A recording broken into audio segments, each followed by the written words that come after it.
Oi, gente, boa tarde. Eu sou a Paula. Acho que todo mundo que já está assistindo os seminários do Escritório de Evidências já me conhece, porque quase sempre eu que estou aqui. Eu sou assessora da Secretaria na Coordenadoria de Informação, Tecnologia, Evidência e Matrícula, e estou tocando essa iniciativa do Escritório de Evidências. Eu sempre conto um pouquinho sobre a proposta do seminário, só que hoje eu queria contar um pouco sobre aonde entram os seminários dentro do nosso objetivo, da nossa missão enquanto escritório. Então, o escritório, ele é uma iniciativa da Secretaria que tem como objetivo fortalecer a cooperação entre a Secretaria e a academia, visando tanto gerar quanto disseminar a utilização de evidências para tomada de decisões. Então, que nem eu falei, a gente atua bastante com a ideia de, por exemplo, abrir bases de dados por meio do nosso portal de dados abertos, de fazer parcerias com centros de pesquisa interessados em estudar as nossas políticas, mas também a gente sabe que tão importante quanto gerar esse conhecimento é fazer com que ele fique disponível para as pessoas, para os gestores, para as gestoras que tomam as decisões do dia a dia e que, no final das contas, são quem implementam as políticas que são formuladas no âmbito da secretaria. E aí que entram os seminários, porque, como vocês já devem ter percebido, a cada semana a gente convida um especialista ou uma especialista no campo de educação para compartilhar um pouco de tudo que vem sendo estudado no âmbito da academia em termos de política educacional. Então, a gente abordou várias temáticas diferentes aqui, desde habilidades socioemocionais, ensino técnico, clima escolar, formação de professores, enfim. E o nosso objetivo, cada vez mais, é trazer pessoas que abordem diferentes tipos de temas para diferentes públicos, então, mas que tragam conhecimento de ponta que está sendo produzido e que muitas vezes fica ilhado e fica inacessível para os nossos gestores da nossa rede. Então, acho que, puxando o gancho disso, uma coisa que é importante a gente ressaltar é que a gente sempre traz pessoas com visões de mundo diferentes, de áreas de conhecimento diferentes, e a gente nunca interfere em nenhum momento no que vai ser dito. Então, a gente dá a maior liberdade possível para os seminaristas que a gente convida expressarem e apresentarem os trabalhos que eles estão desenvolvendo. Ou seja, nem tudo aquilo que é trazido por parte dos seminaristas necessariamente representa a visão institucional da secretaria. A gente acha que quanto mais visões diferentes a gente conseguir trazer, melhor. Então, é um pouco esse do papel que a gente presta aqui. Então, dito isso, eu queria muito agradecer a Úrsula por ter disponibilizado um pouco do tempo dela para vir fazer essa conversa com a gente sobre financiamento da educação, que é um dos temas que está super em alta. Então, acho que principalmente para o pessoal do órgão central e das diretorias que estão assistindo, vai fazer bastante sentido. Eu vou fazer uma breve apresentação dela. A Úrsula é professora no curso de Gestão de Políticas Públicas da USP, tem mestrado e doutorado em Economia pela UGV de São Paulo e foi secretária adjunta do Planejamento, Orçamento e Gestão no município de São Paulo. Mas aí acho que ela também vai poder contar um pouco mais sobre ela conforme ela for fazendo a apresentação, então também não vou me alongar muito nisso. E eu espero muito que vocês gostem. Eu só queria passar 2 recados antes da gente começar, já vou parar de falar. E o primeiro é que na tela de vocês vai aparecer um link com o formulário de interação para as perguntas. Então, vocês podem mandar perguntas por meio desse link e a gente, no final, vai ler tudo. Quer dizer, não tudo, desculpa. Algumas perguntas, eventualmente, não dá tempo de ler tudo, mas a gente vai fazer uma seleção para discutir aqui com a Úrsula. E para quem está assistindo a gente por meio do Centro de Mídias, o chat não vai ficar aberto, então não mandem nada por lá. A gente vai centralizar todas as interações por meio desse link, tá bom? Então, anotem aí para vocês terem. Quem está vendo pelo YouTube vai poder voltar depois do vídeo, mas anotem para vocês terem e interagirem. Quanto mais interações, melhor, mais rica vira a nossa troca. E a segunda coisa que eu queria falar é que todos os seminários que a gente faz aqui no Escritório de Evidências ficam gravados. Então, o próximo link que vai aparecer na tela de vocês é do endereço onde estão ficando essas gravações. E aí a gente já tem 8 seminários que estão disponíveis lá. Acho que o 9º, que foi o do Daniel na semana passada, a gente vai subir ainda hoje. E aí é legal porque vocês conseguem revisitar o que já foi trabalhado, os temas que a gente já abordou, eventualmente sobrar uma dúvida, dá para voltar, enfim. E acho que já falei bastante. Úrsula, agora é com você. Muito bem, Paula, muito obrigada, boa tarde a você, boa tarde a todos que estão aqui, todos e todas que estão aqui nessa tarde, nos ouvindo, né, participando desse debate. Eu agradeço muito essa oportunidade, é muito bom poder fazer um diálogo sobre as pesquisas que a gente vem trabalhando, seja minha pesquisa enquanto representante da USP, né, professora da USP, também do Centro de Estudos da Metrópole, onde eu estou pesquisando as discussões de financiamento da educação. Então, eu trouxe um pouco dessa discussão aí, em acordo com a Paula, a gente discutiu um pouquinho o que seria interessante apresentar, eu trouxe um histórico aí de financiamento da educação no Brasil, e uma pinceladinha, algumas coisas breves também sobre o Estado de São Paulo, já que estamos aqui no Estado de São Paulo, todos nós trabalhamos no Estado de São Paulo. Eu tenho pesquisado isso no Centro de Estudos da Metrópole com apoio de vários alunos, que eu até gostaria de nominar alguns aqui, a Bruna Matos, a Isabela Menon, o Rogério Limonte, mais especificamente agora nesse momento também me ajudaram com essa apresentação a Cristiane Capuchinho, a Lauana Pereira, o Rony Cardoso. Falo brevemente porque é sempre bom saber que a gente não trabalha sozinho, né? A gente sempre trabalha em equipe, eu em geral trabalho sempre em equipe, nas pesquisas e queria apontar essa questão para vocês. Então, como a Paula falou, eu sou professora e tenho trabalhado essas questões de financiamento tanto na docência quanto na pesquisa e também trabalhei com isso na gestão enquanto estive lá na Secretaria Municipal de São Paulo. Tenho apoiado uma série de discussões também com os estados, em conjunto com o Concede. Então, essa é uma discussão muito cara, muito importante para mim, a discussão do financiamento. Vou começar aqui a apresentar.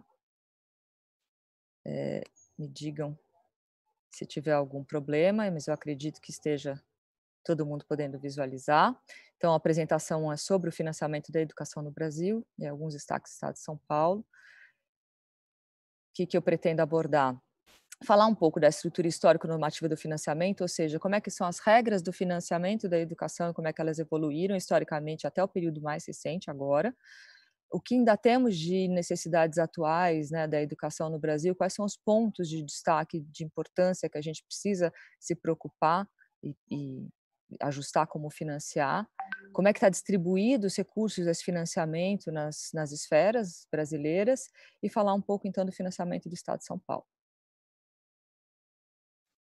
Então, para iniciar a discussão, o primeiro ponto de destaque a pensar sobre o financiamento da educação é que o financiamento da educação é baseado, né, lastreado no Brasil a partir da vinculação de impostos.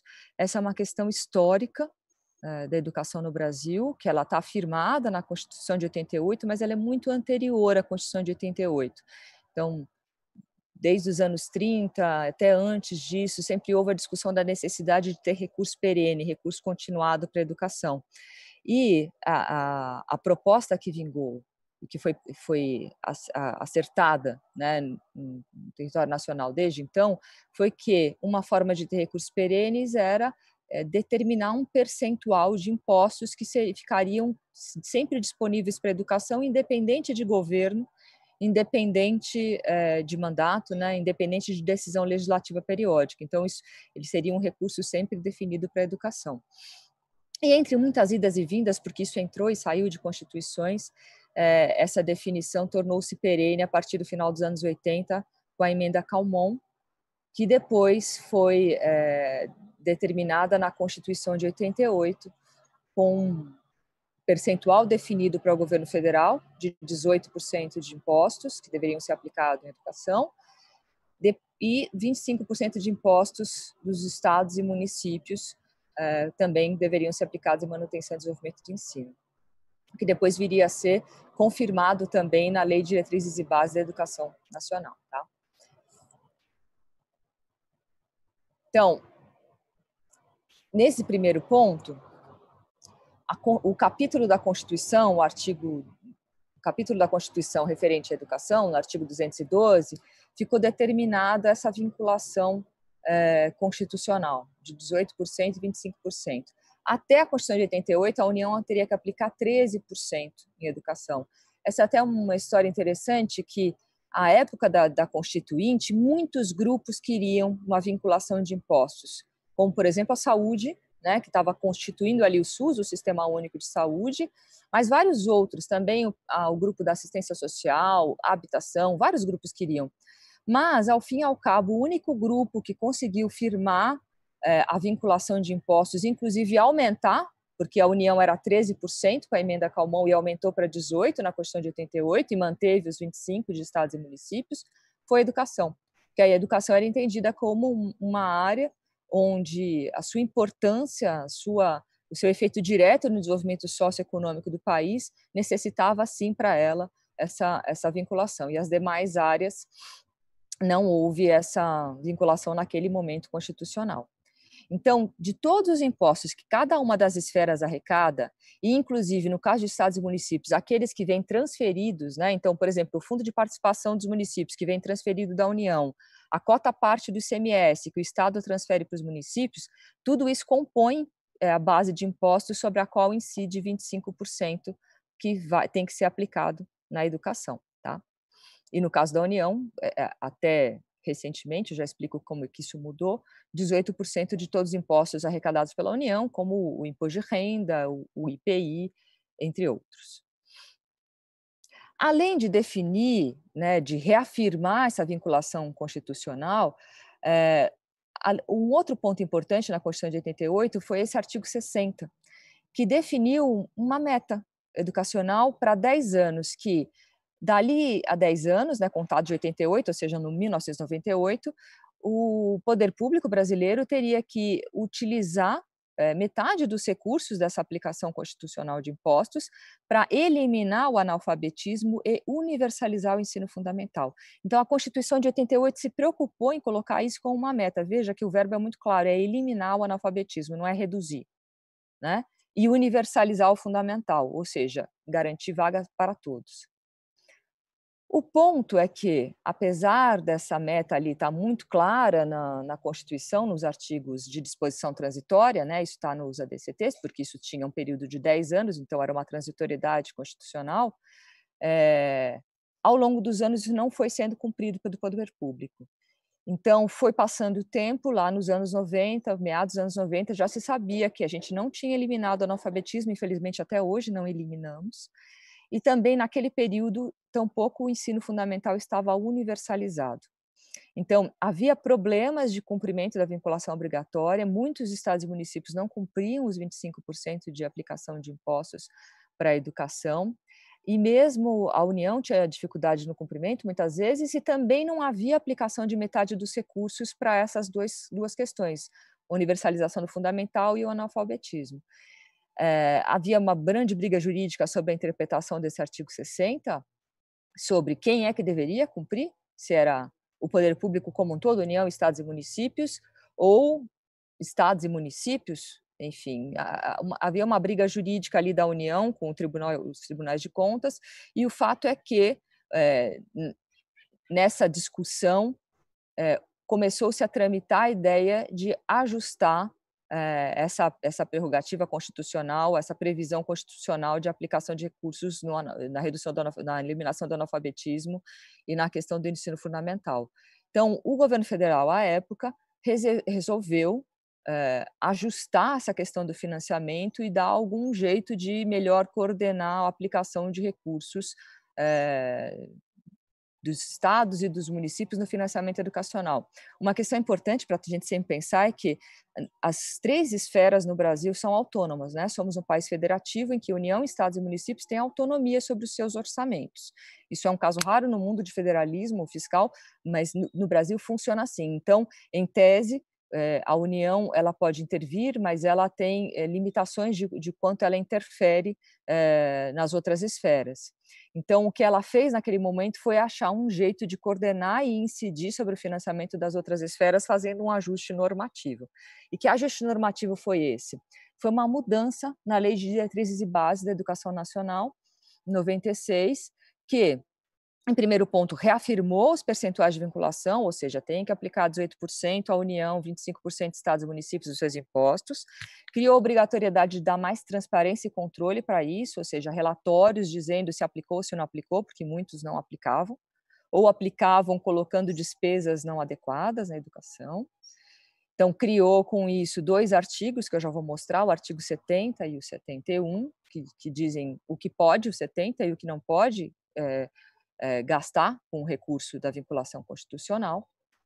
E, além disso, um ponto bem importante foi que ela definiu uma reestruturação do financiamento, colocando os estados e municípios como atuantes prioritariamente no ensino fundamental, porque até então os municípios atuavam no fundamental e no infantil, os estados no médio e no fundamental, mas sem essa obrigatoriedade de focar primeiro no ensino fundamental.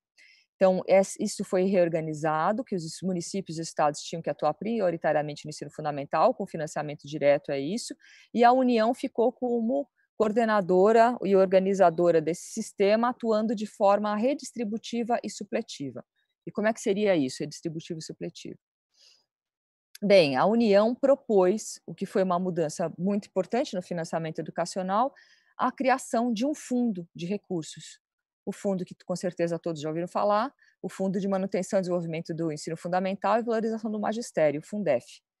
Então, esse fundo foi criado para que uma subvinculação dos recursos de impostos fosse feita focada no ensino fundamental. Então, de tudo aquilo que os estados e municípios tinham que aplicar, que é 25% dos impostos, 60% disso ia ter que ser gasto exclusivamente com o fundamental, ou seja, 15%. Então, o Fundef foi criado para ter um foco no fundamental, e esse recurso vinha fundamentalmente dos próprios estados e municípios. Então, a União fez esse ajuste ao fazer uma emenda constitucional, criando o fundo, e também fazendo mudanças nas diretrizes e bases da educação nacional. Então, o Fundef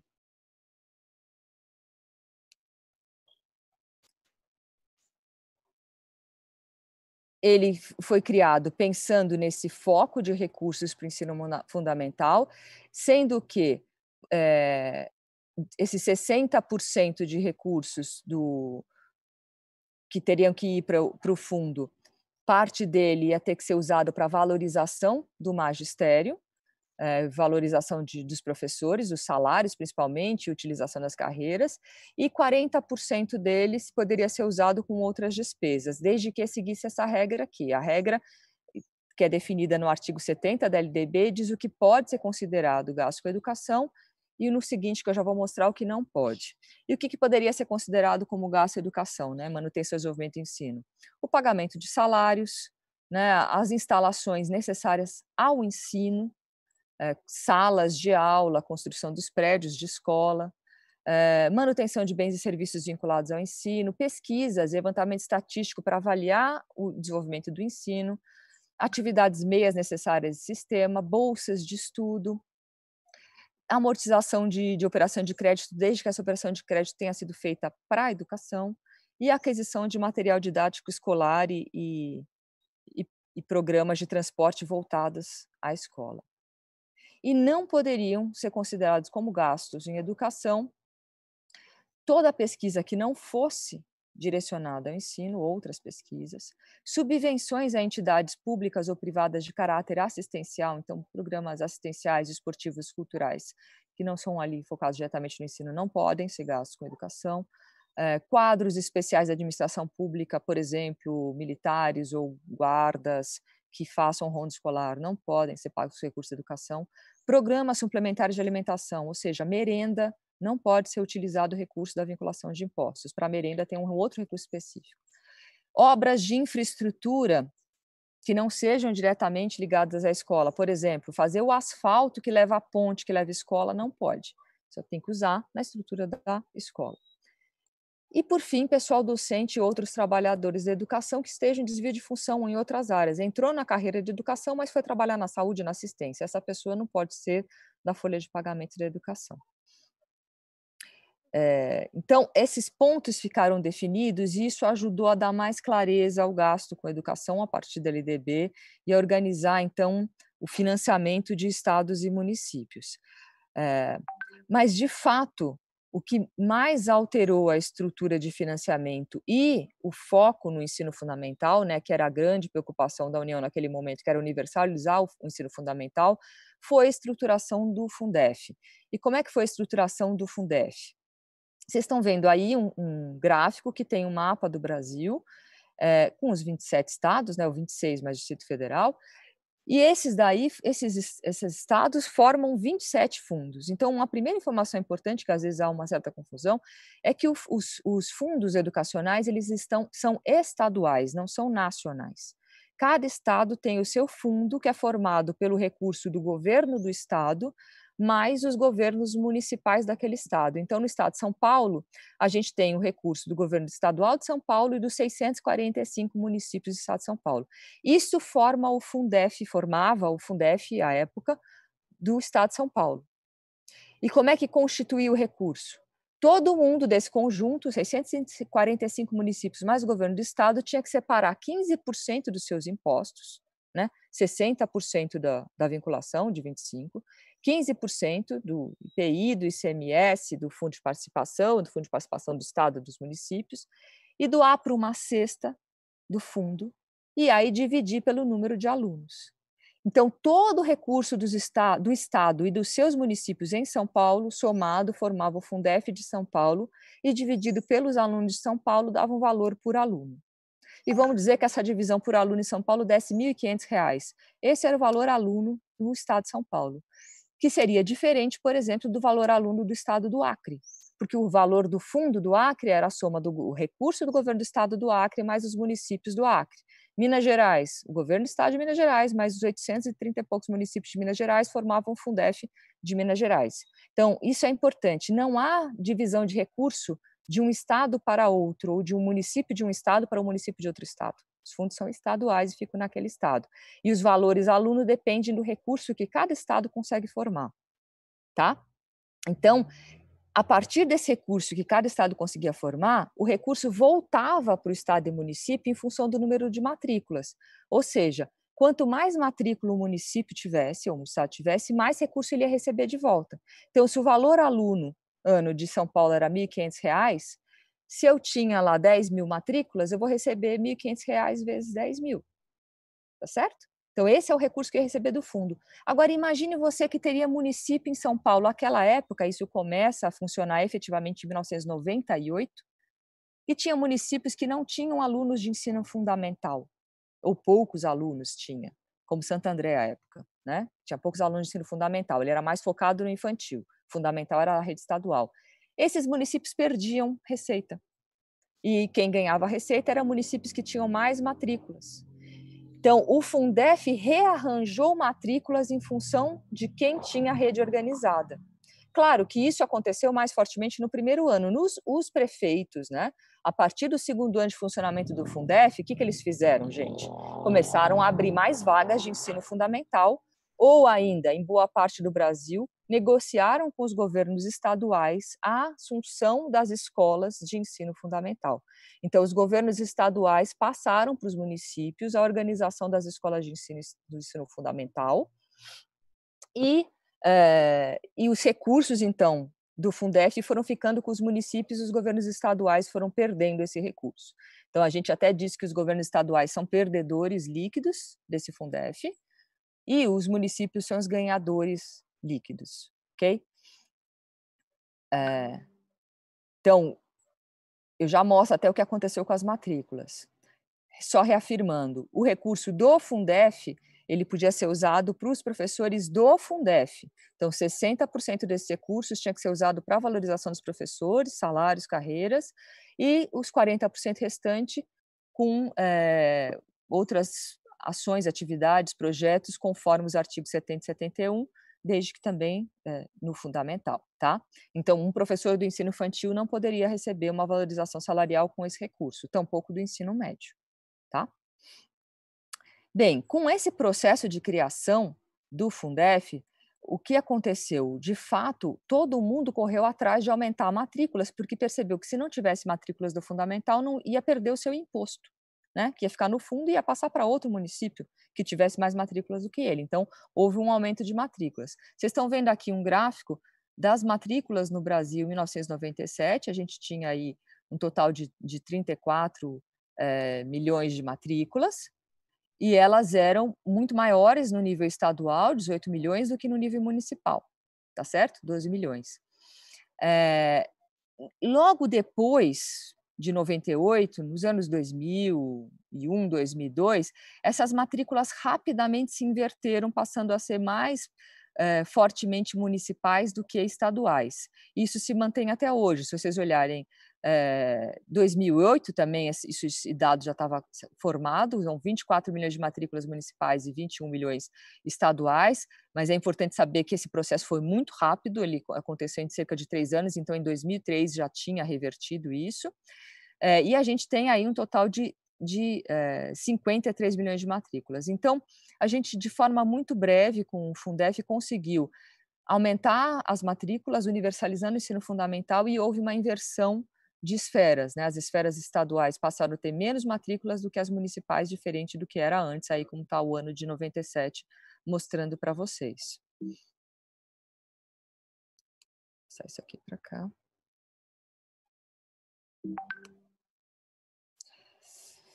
Em 2018, aqui a gente teve uma redução de matrícula, que é normal em função aí da redução, da mudança de curva do IBGE. Mas comentando aqui alguns efeitos positivos e negativos do Fundef. O Fundef foi muito importante na universalização do ensino fundamental. Ele conseguiu, de fato, com essa criação dos fundos, incentivar um aumento de oferta de matrículas. Ele permitiu, além disso, um objetivo que não era, claro, né, declarado, mas ele conseguiu municipalizar o ensino fundamental. Então, o ensino fundamental ele é fortemente hoje oferecido pelos municípios, mais do que pelos estados. E ele mudou o patamar de receitas e despesas da educação e da sistemática de financiamento. A sistemática de fundos ela tornou muito mais operacional e com um aumento de controle de accountability aí dos recursos da educação. Porém, também houve efeito negativo, né? Então, um dos efeitos negativos mais importantes é que, ao priorizar o fundamental, houve uma redução de prioridade para os outros níveis e modalidades de ensino. Então, tanto o médio, no caso dos estados, quanto o infantil, no caso dos municípios, foram deixados mais de lado. E ser um professor ou um profissional desses dois outros níveis de ensino não era tão interessante quanto ser do ensino fundamental, porque a questão salarial não estava ali priorizada. E além disso teve um outro ponto, gente, a União, né, o governo federal nesse período, ela ficou muito mais como coadjuvante no financiamento do que como um ator ali fundamental. Por quê? Porque, em tese, a União deveria complementar o valor de aluno ano para os estados que chegassem nos menores valores. Só que ela fixou um valor logo no início do Fundef, um valor nacional, que era bem menor, por exemplo, que o valor de São Paulo, algo em torno de 300 e poucos reais à época. E isso fez com que, no começo, ela complementasse recursos de estados como o Piauí e outros que chegavam em valores mais baixos. Porém, ela nunca atualizou esse valor pela inflação. Então, ao longo do tempo, esse valor foi sendo comido pela inflação, reduzido, e os vários estados foram ultrapassando esses valores sozinhos, e ainda com valores baixos, deixaram de receber recursos da União. Então, a União, ao longo de muitos anos, teve aí a DRU, né, presente, desvinculando parte das receitas de educação, e a União ela colocou muito pouco recurso na educação básica nesse período, né, seja no fundamental ou em outras etapas e modalidades de ensino. Então, esse também foi um efeito negativo. A União criou a sistemática, mas acabou contribuindo pouco com o Fundef nesse período como complementação de recursos. Como consequência dos efeitos negativos do Fundef, ao longo do tempo, né, o Fundef tinha uma previsão de encerrar o seu funcionamento em 2006, porque ele foi criado em 96, por um prazo de 10 anos, e então, antes até do seu término, em 2004, 2005, havia muita pressão de estados e municípios para que o fundo fosse prorrogado, mas, além disso, ele fosse ampliado. Então, os estados e municípios queriam que o fundo fosse maior, mais amplo e incluísse as outras modalidades de ensino e outras etapas, porque eles também precisavam do recurso para financiamento. Então, houve muita discussão para a criação do novo Fundeb, com B, né? O Fundo de Manutenção e Desenvolvimento da Educação Básica e Valorização de Profissionais da Educação. Nessa discussão, a entrada das novas modalidades era um ponto fundamental, mas também a abrangência de outros impostos, que o Fundef era baseado no ICMS, IPI e nos fundos de participação. Então, os estados e municípios conclamavam que outros impostos entrassem na base e que aumentasse o volume desse recurso para melhorar esse financiamento, dando conta das outros níveis e modalidades. E a construção final foi de um fundo com 20% de arrecadação, incluindo agora também IPVA, o IPTR e outros impostos, mas que funcionaria ainda com a mesma sistemática de fundos estaduais, ok? Só que agora tinha um fator muito importante. A União ia passar a aplicar, de fato, 10% de tudo aquilo que os estados e municípios chegassem, né, juntassem de recursos num fundo, a União ia complementar esses recursos com 10% do valor. Então, a partir da criação do Fundeb, houve uma efetiva complementação de recursos da União, que isso muda muita coisa, como a gente vai ver. Então, o Fundeb tem a mesma sistemática. São 27 fundos estaduais com compartilhamento dentro de cada estado, só que agora 20% de receitas de impostos específicos. E a outra diferença é que na hora de dividir os recursos para cada ente, há uma ponderação. Por quê? Porque eu tenho níveis e modalidades de ensino diferentes. E, inclusive, a partir de muita pressão, foi incluída a creche dentro do Fundeb. Creche é caro, né? Os custos de ensino fundamental 1, 2 são diferentes, ensino médio é diferente. Então, cada um desses níveis de ensino tem um fator de ponderação pelo seu valor, né, distinto, e esses fatores de ponderação são definidos por um Conselho Nacional de Educação, que tem lá uma comissão que define esses valores para ponderarem. Então, as matrículas que cada município tem vão ser ponderadas para saber o valor que ele vai ter a receber do Fundeb. Ainda com o Fundeb, continuam sendo ganhadores líquidos os municípios e perdedores líquidos os estados, mesmo com o ensino médio entrando, porque a maior parte das matrículas ainda é do ensino infantil e do fundamental, e são muito mais proeminentes nos 5.600 municípios do que nos 27 estados. Vale também a regra de que o recurso do Fundeb tem que ser usado 60% para remunerar e valorizar os professores, os profissionais do ensino da educação básica, e 40% desse fundo, então, pode ser usado com outras atividades, seguindo a regra da LDB. Bem, eu falei aqui das principais fontes de financiamento, que são os impostos, a sua subvinculação no fundo, no Fundeb, e, de certa forma, também já comentei a fonte de Fundeb complementada pela União, que são os 10%. Mas há outras fontes também de recursos para as políticas educacionais. Além dos recursos de impostos e do Fundeb, né, líquido e complementação da União, a educação também conta com recursos que são transferidos por programas do governo federal implementados pelo FNDE. Esses recursos, eles têm como origem o salário educação, que é dividido em 3 partes. Uma parte do salário educação. O salário educação é uma contribuição que as empresas têm que fazer em cima da sua folha de pagamentos. A União arrecada e divide em 3 partes. Uma parte é da União, uma parte é dos estados, outra parte é dos municípios, e 10% fica com o FNDE, o Fundo Nacional de Desenvolvimento da Educação. A parte da União e do FNDE, ela dá ensejo a programas como esses que eu destaquei aqui: o PDDE, Programa Dinheiro Direto na Escola, o PNAE, o Programa de Alimentação Escolar, e outros como o de transporte escolar e também o livro didático, tá? Além desses programas do governo federal que são repassados para os municípios, né, e apoiam o PNAE, é um programa muito importante que os municípios recebem para custear a sua merenda. Tem, então, também a verba do salário educação, que os estados, 1/3 recebem, os municípios também, e muitos estados e municípios usam essa verba do salário educação também para complementar os gastos com merenda. Então, como eu disse, a merenda não pode ser feita com recurso de impostos, mas ela pode ser feita, por exemplo, com esse repasse do salário educação. Tudo isso é recurso da educação.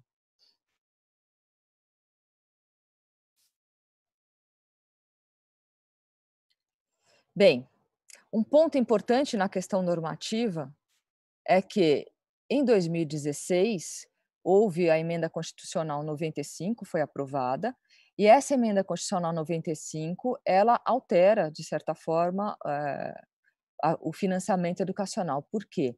Porque ela define um teto de gastos para as políticas públicas federais e ela rompe com a vinculação de impostos no âmbito da União. Tá?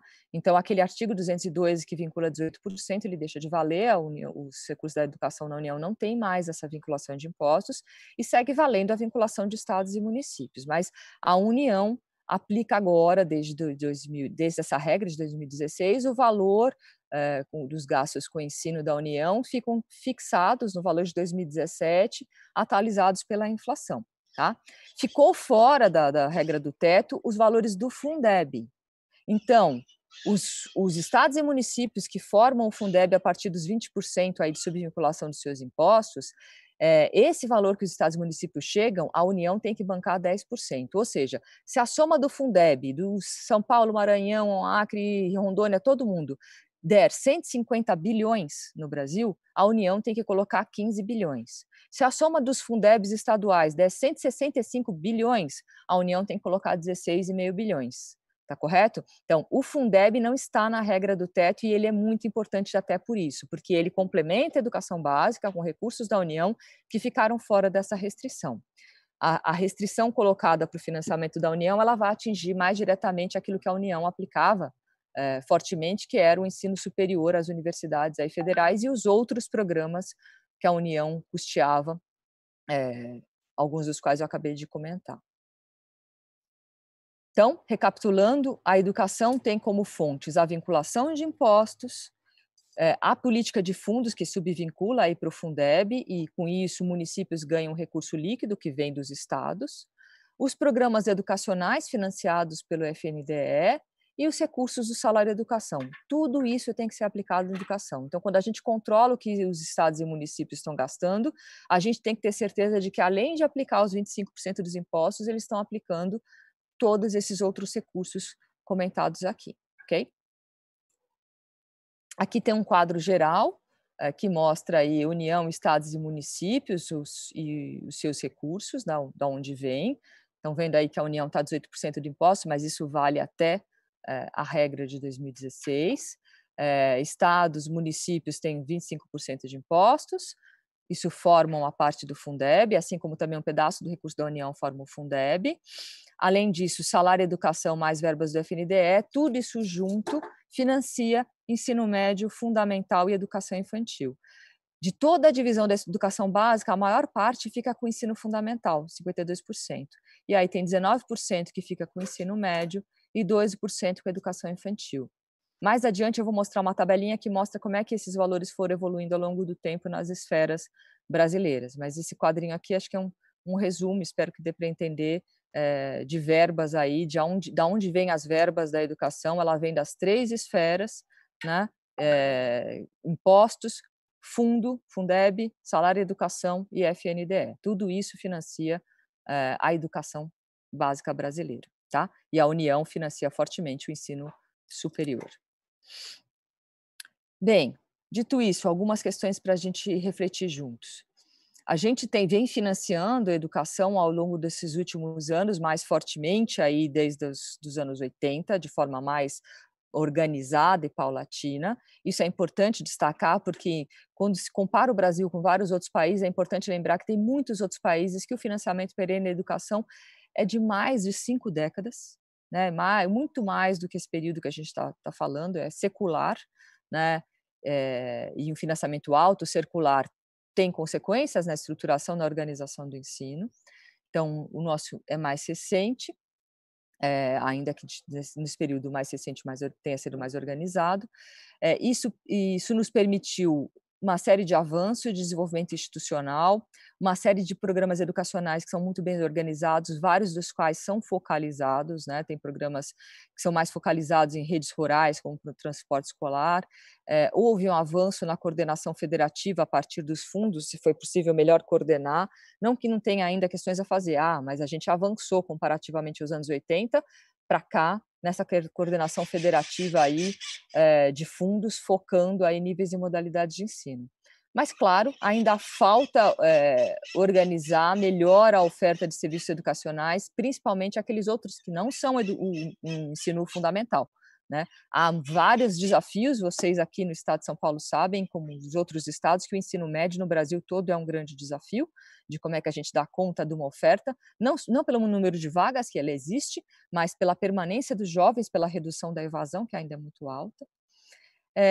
E para uma articulação melhor entre os entes subnacionais e a União, no que diz respeito aí à definição de uma série de regras, não só de financiamento, mas várias outras.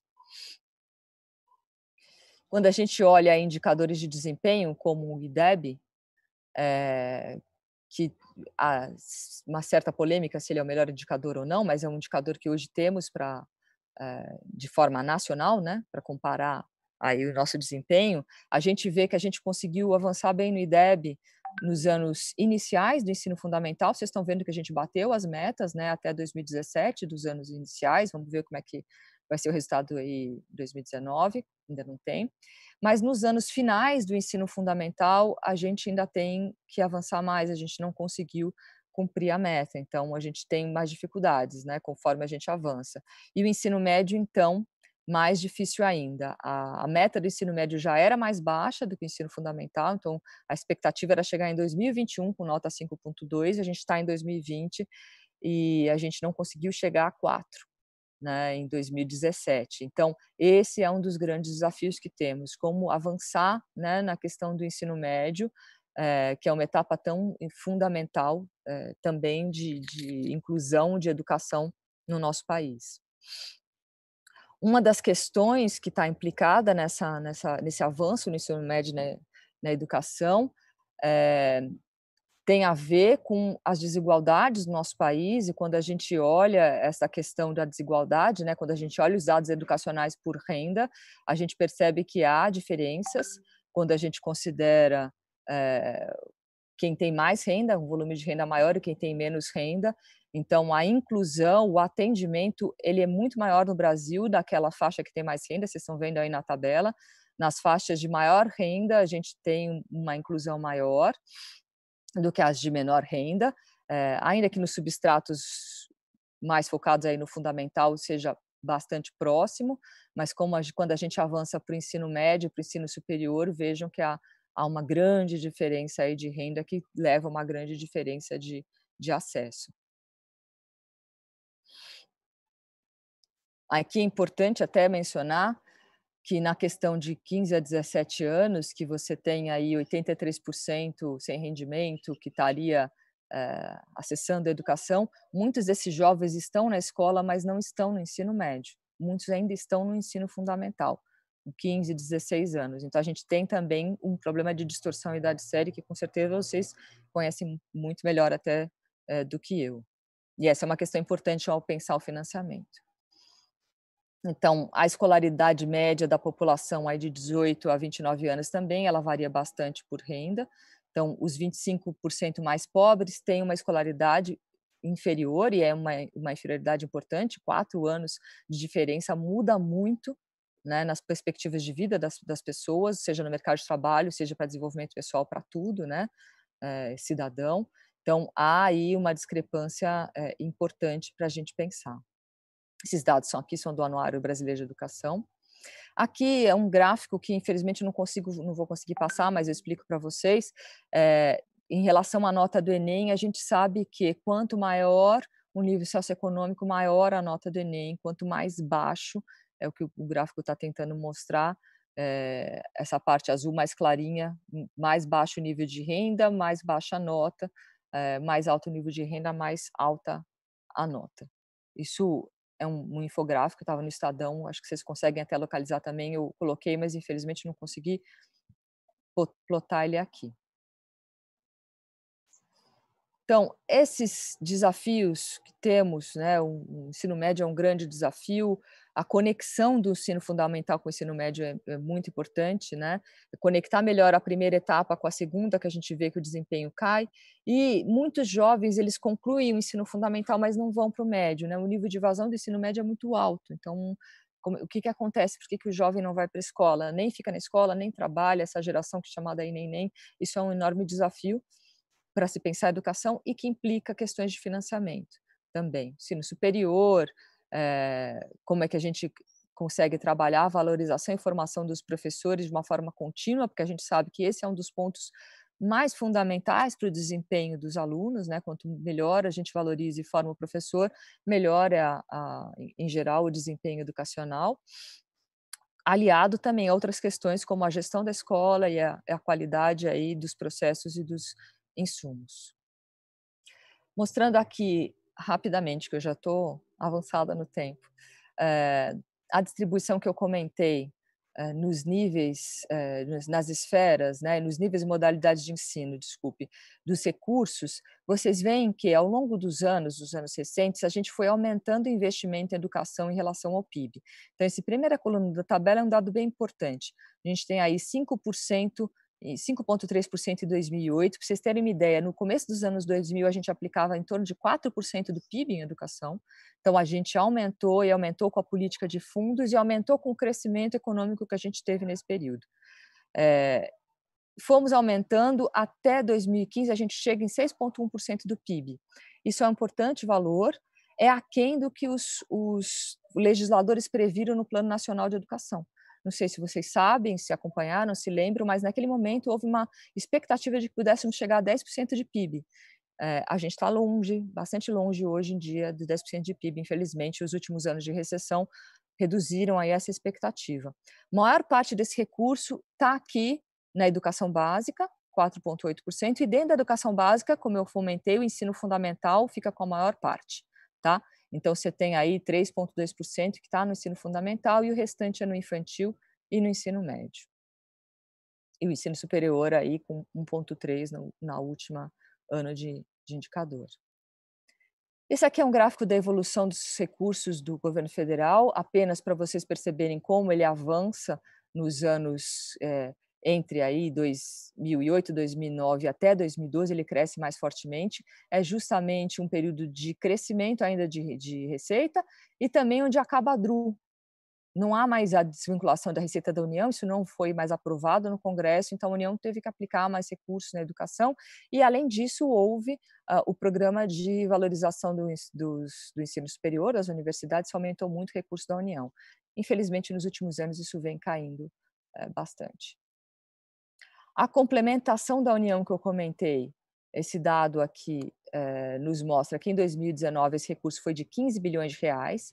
Ela não vai para todos os estados, vai para os estados que chegam em menores valores de aluno ano. Então, os estados que recebem complementação da União estão aí destacados, são estados do norte e do nordeste do país, majoritariamente.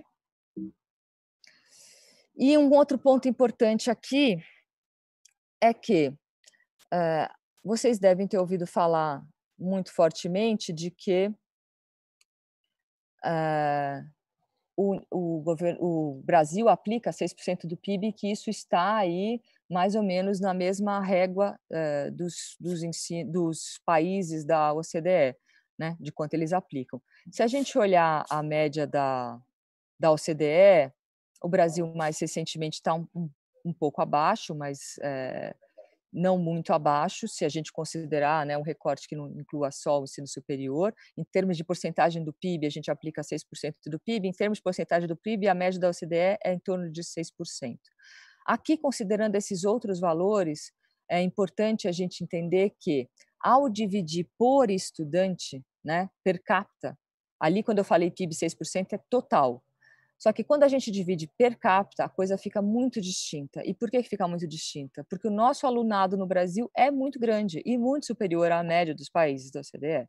Então, ao dividir per capita, o nosso valor cai muito, ok? E esse é um ponto importante. Você tem na média da OCDE, nos anos do ensino fundamental iniciais, uma média de investimento de 8,6, né?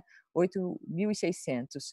E o Brasil, 7.700 dólares de poder de compra aí convertido. Nos anos finais, 10.000 conta 3.800 do Brasil. No ensino superior é mais próximo. Então, nosso problema, só que o ensino superior é muito mais restrito no Brasil, né? Muito menos universalizado, não dá nem para comparar. Então, o nosso ensino obrigatório, que é dentro da educação básica, o fundamental, e do fundamental ao médio, a gente tem valores muito inferiores ainda dos outros países. Então, isso é importante ter em mente quando a gente diz, olha, já tem recurso suficiente para a educação. A gente tem muito recurso em termos de comparação total do PIB, mas por aluno não. Por aluno, o recurso na média é desigual, sendo que em alguns locais é muito alto e outros é muito baixo, porque o Brasil é muito desigual. Tem estados mais ricos e estados mais pobres. Então, isso tem que ser considerado. O Fundeb ele conseguiu, com a complementação da União, minimizar as diferenças, mas para vocês saberem, a gente ainda tem uma diferença entre quem tem menor valor e maior valor de mais de 500%. Então, é importantíssimo que a gente tenha atenção a isso para que isso possa ser repensado, né? Como é que a gente pode reduzir essas desigualdades educacionais no investimento, né, no financiamento da educação no Brasil. Enfim, aqui são ainda as diferenças, como eu comentei. Aqui eu queria colocar para vocês terem informações, se quiserem, sobre os vários estados e vários municípios, no site do CIOP, né, só digitar CIOP no Google, vai aparecer lá esse sistema aqui, que é ligado ao FNDE, que tem informação e relatórios de todos os estados e municípios brasileiros, quanto aplicou em educação, quanto aplicou no fundamental, quanto aplicou no médio, quanto aplicou do Fundeb, quanto gastou dos seus impostos. Tá? É um site bem organizado aí de informações, bem interessante. Falando agora, muito brevemente, do Estado de São Paulo. O primeiro ponto, na questão normativa, eu queria comentar que a Constituição do Estado de São Paulo ela prevê a aplicação de 30% de recursos de imposto à educação, não 25%. A Constituição Federal diz no mínimo 25, mas os estados que querem colocar, que quiseram, né, na época das suas constituições, como foi São Paulo 89, colocar percentuais superiores, isso será perfeitamente possível, foi votado. Então, em São Paulo, definiu-se 30%, como vai a pelo menos mais outros 6 estados que os percentuais também são superiores a 25, né? E, além disso, uma questão interessante no Estado de São Paulo é que há uma regra de financiamento do ensino superior que é um percentual do ICMS. Então, não confundam, não é um percentual dos impostos como um todo, é um percentual do ICMS, o que garante aí que 25% seja aplicado na educação básica em São Paulo e há um pedaço do ICMS que fica dentro dos 5% restante, que é aplicado no ensino superior.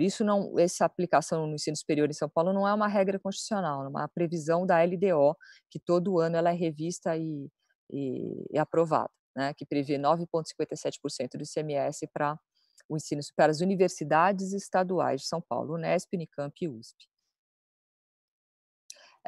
Além disso, há uma outra legislação ordinária, que não coloquei aqui, mas para comentar para vocês, que prevê que, dentro dos recursos de aplicação dos 25% do Estado de São Paulo, se organiza como prevê a LDB, os artigos 70 e 71, mas permitindo, inclusive, o pagamento da previdência dos seus funcionários, que essa é uma grande questão polêmica, né, com justiça com uma série de atores, se isso é permitido ou não é permitido, que até agora não houve uma decisão final do Supremo Tribunal Federal, mas que é uma discussão que tem implicações econômicas, implicações jurídicas aí bastante complexas, mas que não é nosso foco aqui hoje. Isso desde sempre, essa é uma questão das últimas décadas em São Paulo. Esse gráfico mostra a evolução da função educação no estado de São Paulo, como vocês estão vendo aí, entre 2011 e 2018, e das despesas totais. Então, você vê que a função educação aqui, em termos de valores, ela varia conforme cresce, né, a despesa total, porque isso aqui está variando em função dos impostos. Ela é uma das principais funções do Estado, mas o Estado de São Paulo também tem outras funções muito importantes, como a segurança pública e também a função saúde, né? Segurança pública, saúde e educação são das funções mais importantes, além da função administração e previdência, que também são funções bastante importantes. Mas a gente tem em torno aí de uma variação de 45 bilhões até 44 bilhões mais recentemente de gastos com a educação no estado de São Paulo. Esses gastos são feitos não só pela Secretaria da Educação, a maior parte pela Secretaria da Educação, 32 bilhões, mas também uma parte dele é feito pela Secretaria de Desenvolvimento Econômico, onde fica aí atrelado os recursos das universidades, e também uma parte inferior aí de recursos na Secretaria de Transportes Metropolitanos e da Justiça. Então, você tem recursos e um pedacinho durante alguns anos com a Secretaria da Saúde. Então, a governança da educação no estado de São Paulo é uma governança que não envolve só a Secretaria de Educação, mas envolve também outras secretarias do estado. E, por fim, para vocês terem uma dimensão de como é que esse gasto é dividido em termos de subfunções, está aqui as várias subfunções do estado: fundamental, médio, profissional, superior, EJA, educação especial, educação básica e transferências da educação básica. Vocês percebem que boa parte do gasto ele está dividido em administração geral, esses 26%, a parte azul, onde está boa parte aí de salários, né, que são classificados como administração, e outros contratos gerais, e também na educação básica, que também tem parte de salários da educação básica, e educação básica, no caso, ela seja tanto o fundamental quanto o médio no estado, tá? Então, é uma função que ela facilita a operacionalização das despesas, porque, por exemplo, se eu tiver uma escola que ela é de ensino médio e de ensino fundamental, eu classifico essa escola como educação básica, para não dividir metade do prédio no fundamental, metade do prédio no médio. Então, ela é mais fácil de operacionalizar em termos contábeis. É mais difícil para a gente saber o que está aqui dentro, né? É mais fácil para a gente saber quanto é o médio quando ele está separadinho aqui, mas vocês estão vendo que o pedacinho do médio é pequeno, né? Gasta-se muito mais no médio do que esse amarelinho aí que está aparecendo. Então, ele está quase todo aqui dentro dessa função educação básica. Essa é uma discussão que vem sendo feita com vários estados, como é que a gente poderia aprimorar melhor, né, a classificação de subfunções, para todo mundo ter certeza exatamente de quanto está aplicando em cada subfunção e dentro delas quanto aplica com cada tipo de atividade, salários, investimentos e aí por diante.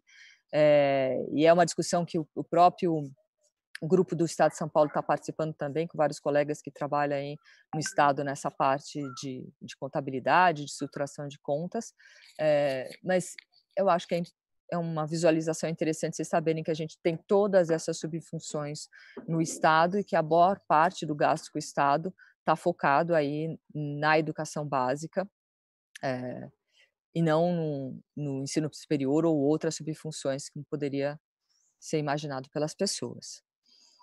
Enfim, eu sei que eu falei bastante aqui, quase já 1 hora, de muitas coisas diversas. Eu espero que tenha sido possível compreender. A minha proposta era dar uma visão bastante geral da questão do financiamento e algumas questões mais específicas do Estado de São Paulo. Fico super à disposição para responder aí dúvidas, se houver, e a gente poder aprofundar também em outros momentos, se for o caso. Tá? Muito obrigada pela atenção de todos.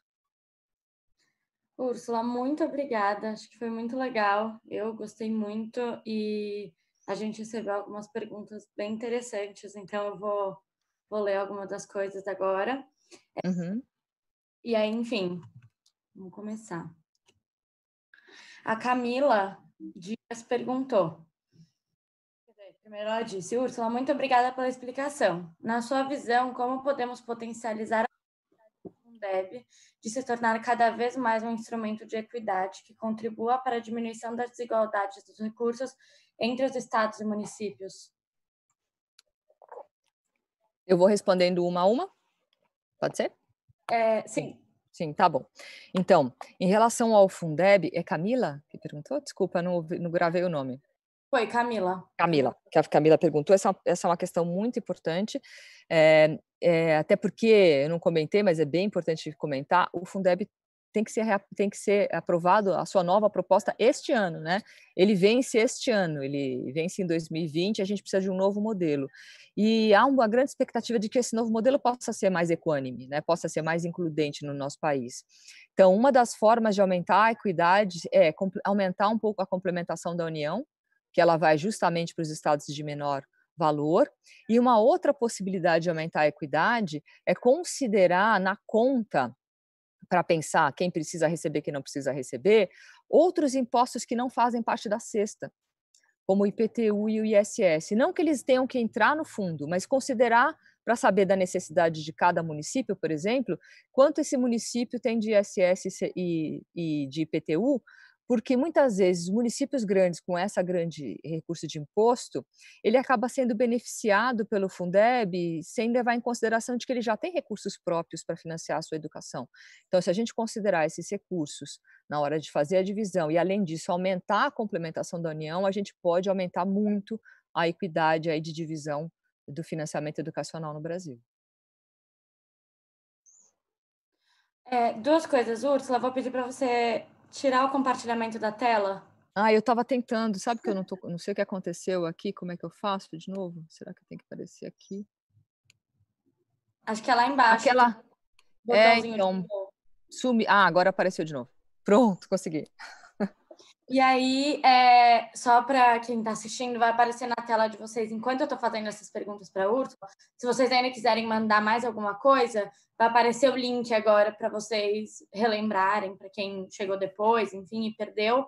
Então, esse link aí que está aparecendo na tela de vocês, quem quiser mandar, quem quiser interagir, enfim, ainda dá tempo, tá bom? Bom, vou mandar a segunda pergunta do Pedro. Ele disse: boa tarde, Úrsula. Muito obrigada pela sua pesquisa. Beleza, você discutiu as principais regras de financiamento da educação no Brasil. Tem algumas experiências de outros países que poderiam ser utilizados como referências para nós? Abraço. Então, tem uma diversidade de experiências aí de outros países, né? Vou comentar aqui uma experiência recente que eu tive pesquisando, que foi a inglesa. Então, na Inglaterra, no Reino Unido, ele é um país central, então, bem diferente do Brasil, nós somos uma federação com união, estados e municípios. A Inglaterra é um país central, que tem governos locais, né, também, mas há uma estrutura bastante centralizada. Então, o volume de recursos de financiamento educacional, ele vem do governo central, que repassa para os governos locais conforme indicador de necessidade. Então, é um outro tipo de financiamento que depende menos do recurso do governo local. Então, o governo federal fica incumbido de toda a arrecadação e faz a divisão para os governos locais conforme a sua necessidade de recurso. Esse tipo de modelo ele pode ser bastante eficaz para reduzir desigualdades, porque ele passa o recurso conforme indicadores de desigualdade de cada necessidade local, mas ele também pode ser, ele tem uma certa lado negativo de ser um limitador aí do desenvolvimento de cada uma das localidades locais para focar recursos para o seu financiamento da educação local, né? Então ele é muito mais centralizado e acaba engessando um tanto as experiências ou a possibilidade de atuação de cada governo local. E também não há uma garantia de que quem seja a totalidade da necessidade do financiamento educacional. Nos últimos 10 anos, na Inglaterra, houve também um tipo de lei de teto, né, que eles chamam lá das regras do spending review, para reduzir os orçamentos, e houve uma redução bem forte do financiamento da educação para todos os governos locais. Então, você tem aí questões que foram colocadas para as escolas, na Inglaterra como um todo. Na França, há um compartilhamento de financiamento, ainda que boa parte do financiamento seja central, mas uma diferença bem importante é que os professores são pagos, todos eles, independente de onde eles estejam, pelo governo nacional. e isso tem uma regra de carreira mais unificada, porque as carreiras no Brasil, isso a colega lá, Cibele Francese, que eu já não sei se já vi, de repente já veio até falar aqui com vocês também, mas que estuda essa questão de carreiras educacionais, ela mapeou numa pesquisa que eu acompanhei para o Concede, as carreiras são extremamente diversas no Brasil, cada estado é um tipo de carreira, cada município é um outro tipo de carreira. Então, você tem uma miríade de possibilidades de recebimentos distintos, né, no Brasil, e essa é também um dos pontos de aspecto importante do financiamento educacional. 80% hoje dos recursos quase do financiamento educacional do Fundeb é salário. Então, se a gente não tiver uma atenção especial para carreiras, como é que elas funcionam, isso também pode ser um efeito de desigualdade entre os profissionais da educação, né, e todos sabemos. Legal. Vou ler mais uma pergunta da Marisa, que disse: os gráficos sobre a evolução dos gastos totais e em educação mostram que todo mundo se ressentiu com a crise orçamentária financeira a partir dos anos de 2016. Também os resultados educacionais estiveram praticamente estagnados no Estado. Em sua opinião, é possível associar diretamente o uso dos recursos com o resultado dos esforços da Secretaria em termos de desempenho dos alunos? O diretamente é que é difícil, né? Porque se fosse possível a gente, relacionar diretamente, a gente teria, de repente, uma solução, mais simples.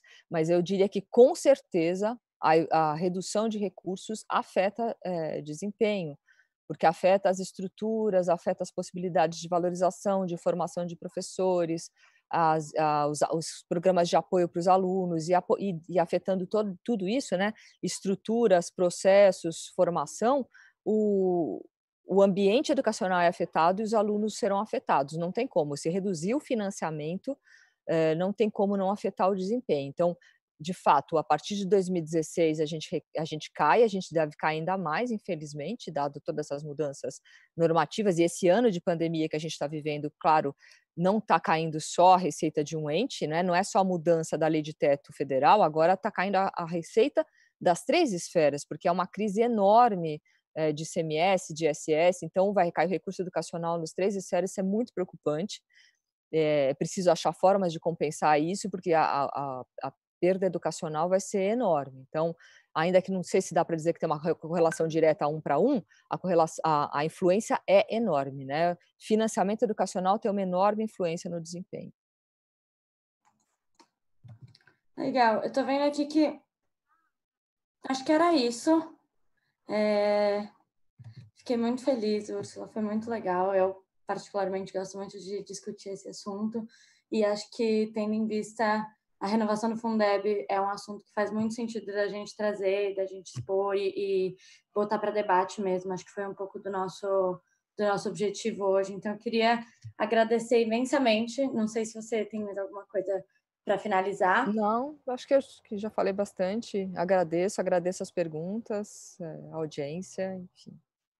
Que legal. Estou à disposição. É, que bom. E a gente, ultimamente, acho que quem está assistindo reparou que a gente tem sempre colocado no finalzinho dos nossos seminários um formulário de avaliação, né? Não tão de avaliação, mas de sugestão. A gente quer ouvir de quem está assistindo quais os temas que vocês querem ouvir, pessoas que vocês querem que a gente convide, enfim.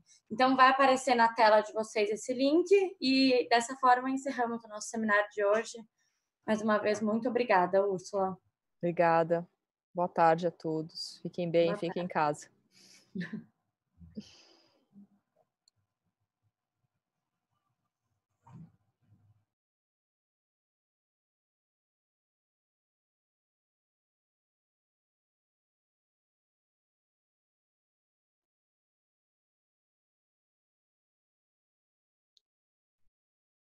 Paula, pode falar?